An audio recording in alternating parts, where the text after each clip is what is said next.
I want to show you some tips about sewing out the decorative stitches on the Husqvarna Viking Onyx 25. And one of the things you can do is look for optional feet to use with these decorative stitches. One of my favorites is actually the clear open toe foot.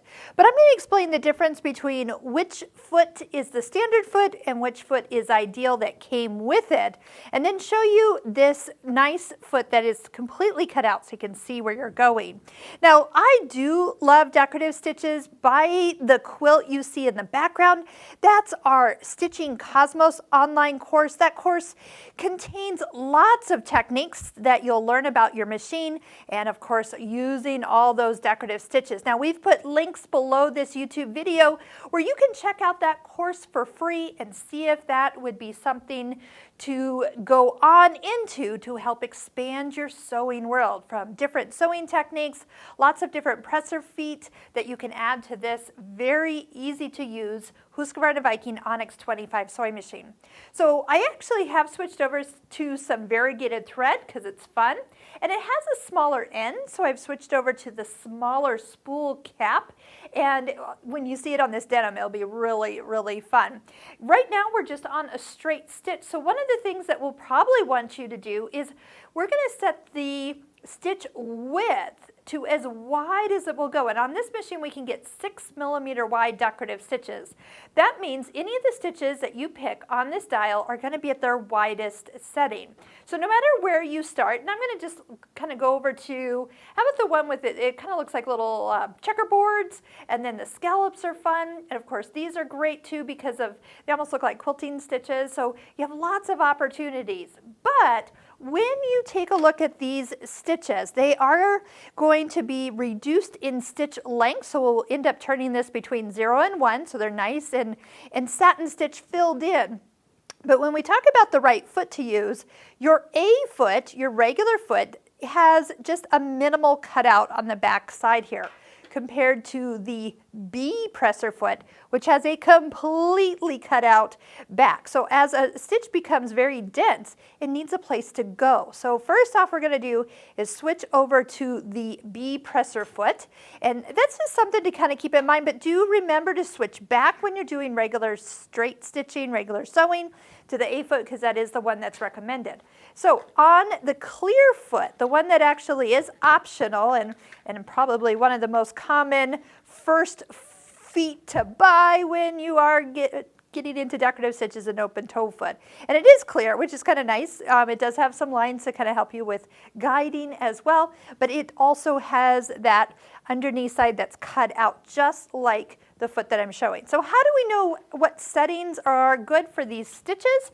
Let's go ahead and just kind of get into the ballpark, and then I'm going to show you how we kind of finesse the stitch down to what it's supposed to look like. Of course, this stitch will look different if you leave the stitch length longer than as you shorten it. And one thing I'll kind of guide my students as they're learning about how close to 0 we need to get, not all the way, but just almost, is to actually start to stitch. And as we sew, we're going to just gently kind of turn this knob one click at a time. You can kind of feel you've got a little range in there.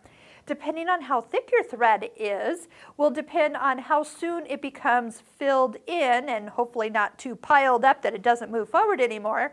That would mean you got too close together. You'd need to lengthen it out. But if you have some thinner thread, you're going to find yourself getting closer and closer towards the almost 0 stitch length. Okay, so we're going to start here. I will try the other few stitches as well. So let's go ahead and get a closer look to how we're going to dial this in. One thing we talk about is like creating a little stitch book, which is just a row of each of your stitches, so you can see what they look like stitched out, because they totally look better than what you see pictured on the dial, trust me. Okay, so as I'm sewing, I'm going to just shorten the stitch length little by little, and you can kind of see that the stitch is starting to get a little bit more compact, still moving forward, still has a little gap in between, and here I am, I'm getting closer and closer. This is where you can sew a little faster because it's not going to really race away. Okay, so let's just see what we're looking at. So you can kind of tell by, as I started, I had a little bit more openness to that stitch, which kind of fun in its own way.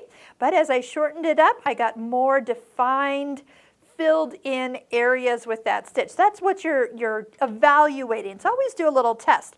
I also have some stabilizer here on the back side of my fabric. So whether it's a tearaway that we can remove later if you want, but you do need to have something. You can't just sew on a layer of fabric. And even 2 layers of fabric will sometimes kind of start to bunch up a little bit. So let's go ahead. I'm going to sew a little bit more. And then let's go ahead and switch over to another decorative stitch. Now, I stopped and the needle is down. So before you switch, just bring that needle up out of the fabric. And then that way you don't kind of move it as it goes. Once your stitch length is dialed in for these more compact stitches, you're definitely going to just kind of switch around to whichever one you want to do next. So let's just see what this looks like. I'll bring it up so you can see. Ooh, look at that, so much fun. So you really see the difference. And again, this is why I love variegated thread. It really shows up nice on this fabric. So what I'm gonna do is I actually am, just so you can kind of see a little better what I'm stitching while I'm talking, is to switch over to that open toe foot. So easy to kind of switch between feet. That's one thing you get good at with the Stitching Cosmos online course where we talk about different feet. You don't have to own all the feet, but you definitely learn which ones are available. Okay, so I'm going to just switch over. I've switched to a stitch that's not as compact, so I'm going to lengthen it out and kind of play with the length until I find one that looks good. And then I'm going to choose the S1. So these are going to be some of the what I call quilting stitches, kind of goes forward and back. And then S2 will have a whole nother look.